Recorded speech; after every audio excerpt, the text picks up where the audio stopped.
Alright, so I just got back from watching The Boy and the Heron, the latest and probably last Miyazaki movie. He made this with the famous Studio Ghibli, and I am not necessarily ashamed to say, but some of you who are Miyazaki fans might be very interested to know that his last movie was my first movie. I have not seen a single Miyazaki movie. I know about most of them, all right? I know that he is a titan of animation, especially the Japanese anime style animation for movies. My Neighbor Totoro, Spirited Away, Howl's Moving Castle, just to name a few. So I am aware of his cultural significance. Unfortunately, I have not had the chance to see any of his movies until now. So I had no idea that this was his last movie until after I watched it and I was doing some research on it. I also did not know that apparently it's semi-autobiographical, and I found that out after doing some research as well. So I walked into this completely blind, a Miyazaki appreciator from a distance, not necessarily a fan because I've never had the chance to be a fan, but I can appreciate the significance that he's had on the animation medium, which is a style of filmmaking that I love very dearly.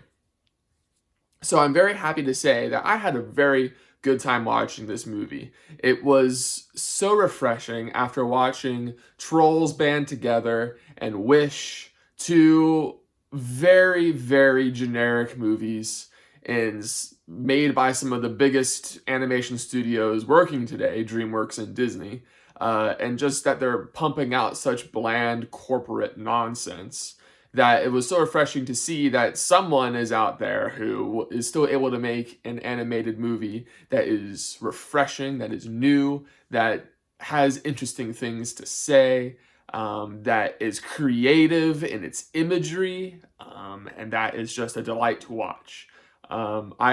This movie, it's not that similar to Across the Spider-Verse, but I think they're on the same level in regards to animation quality and just pushing the boundaries into what animation should be. Also, can I just say that it was a treat seeing a 2D animated movie in theaters? Like, we don't get that much these days anymore. And so when this does come, it is something that should be cherished.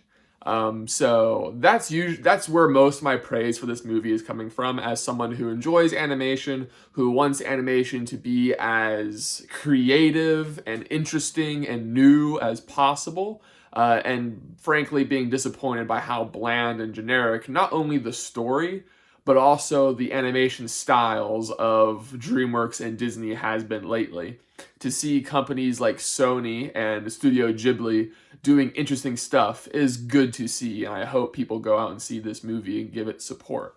As far as story goes, I was able to follow it pretty well. I do think it's slightly unapproachable for new Miyazaki fans.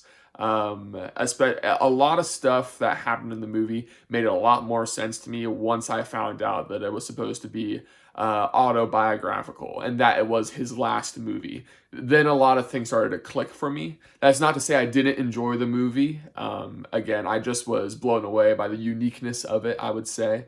But definitely not a bad movie by any stretch. And if anything, it has made me realize what I've been missing out on with all his other movies. Because if they're all like this, then there's at least 10 other movies that are as creative and vibrant as this movie that I have yet to see. So that's exciting.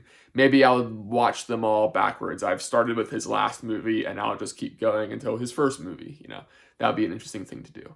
But yeah, if you are a Miyazaki fan, obviously you're going to go watch this movie. If you're an animation fan, I would definitely say go and check this out, support it, support good animation. Yeah, this is a very creative movie. Not a lot of movies are made like this today, and I would definitely say check it out.